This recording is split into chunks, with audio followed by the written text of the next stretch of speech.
If you're looking for ways to really diversify your retirement savings, you've probably heard about gold IRAs. So today, we're going to break down exactly what they are, how they work, and most importantly, who they might be right for. All right, let's just dive right in. So why is everyone always talking about gold? Well, this quote from Bankrate really gets to the heart of it. When the economy feels a little uncertain, right? When inflation is high or the stock market is just all over the place, gold has this incredible history of being seen as a safe haven. It's kind of like a tangible security blanket in a world of digital assets. And that's really the big question, isn't it? I mean, you can't just stuff a few gold bars into your regular 401k. So how in the world do you bridge that gap between owning actual physical precious metals and saving for retirement in a tax-smart way? Well, the answer is a special kind of account called a gold IRA. So let's get into our first section here and figure out what exactly that means. The whole engine that makes a gold IRA possible is something called a self-directed IRA. Now, this is not your typical retirement account. It's designed to give you, the investor, way more control to go beyond just stocks and bonds and invest in what are called alternative assets, like the physical gold we're talking about today. And this comparison just lays it all out perfectly. Over on the right, you've got your traditional IRAs, the kind most of us have, holding paper assets, stocks, bonds, you know the drill. But on the left, the gold IRA is different. It holds actual physical metals. And because of that, it requires a specialized company, a custodian, who knows how to handle these things, and, as we're about to see, some very specific storage. So, can you just throw any old gold coin you find into this account? Oh, absolutely not. The IRS is incredibly strict about what makes the cut. As you can see, the purity requirements are super precise. Gold has to be 99.5% pure, or what they call 0.995 fine. But here's a fun little piece of trivia for you. The American Gold Eagle coin is the one major exception. It's allowed in, even though it doesn't actually meet that purity standard. Go figure. Okay, so you know what it is, you know what can go inside it. Now for our second section, how do you actually get one of these things started? Well, the good news is it's a pretty clear three-step process. It pretty much boils down to these three key moves. First, you've got to choose a custodian. That's a company that specializes in these accounts and handles all the IRS paperwork. Second, you fund the account, which a lot of people do by rolling over money from an existing 401k or IRA, usually without any tax penalties.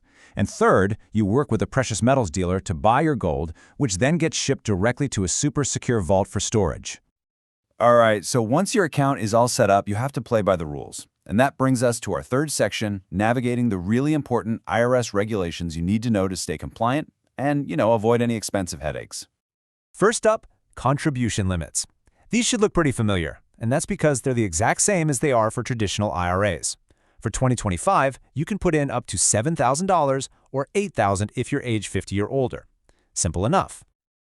Okay, pay close attention, because this slide covers probably the single most important rule when it comes to gold IRAs. You cannot, and I'll say it again, cannot store the gold at home. Keeping your IRA metals in your personal safe is seen by the IRS as taking the money out, which means, you guessed it, taxes and penalties. It has to be held in a secure IRS-approved depository. Now, you still own it, you're in control, but you can't touch it. And speaking of penalties, just like with a standard IRA, you have to remember this is a long-term retirement thing. If you try to pull money out before you hit age 59 and a half, you're generally going to face a 10% penalty, and that's on top of the regular income taxes you'll owe. Ouch! Now, this table shows a really key choice you get to make. You can set up your gold IRA as either a traditional or a Roth account. With a traditional, it's pretty straightforward. You put in pre-tax money, it grows tax-deferred, and then you pay taxes when you take it out.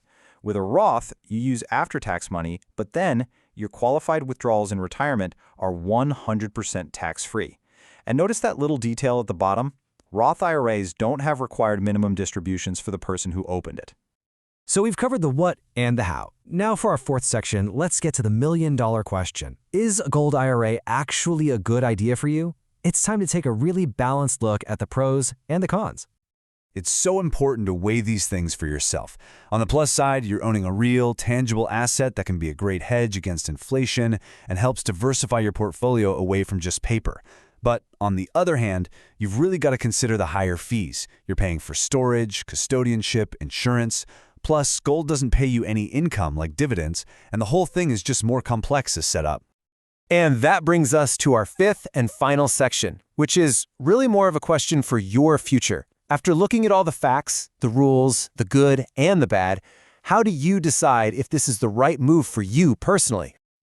Look, a gold IRA is definitely not for everyone. It tends to be a much better fit for long-term investors who are really focused on retirement and who specifically want to add a physical asset to their mix.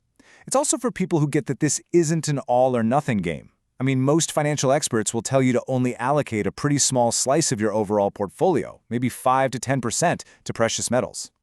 If what we've talked about today kind of clicks with your own investment philosophy and you want to dig a little deeper, the companies that specialize in this stuff offer free guides and one-on-one consultations to walk you through exactly what it would look like for you. And that brings us to our final thought. After all the details and all the rules, this is really the core question you have to ask yourself. Beyond all the numbers, does holding a real physical asset, something that has been around for thousands of years, align with your personal vision for financial security and retirement?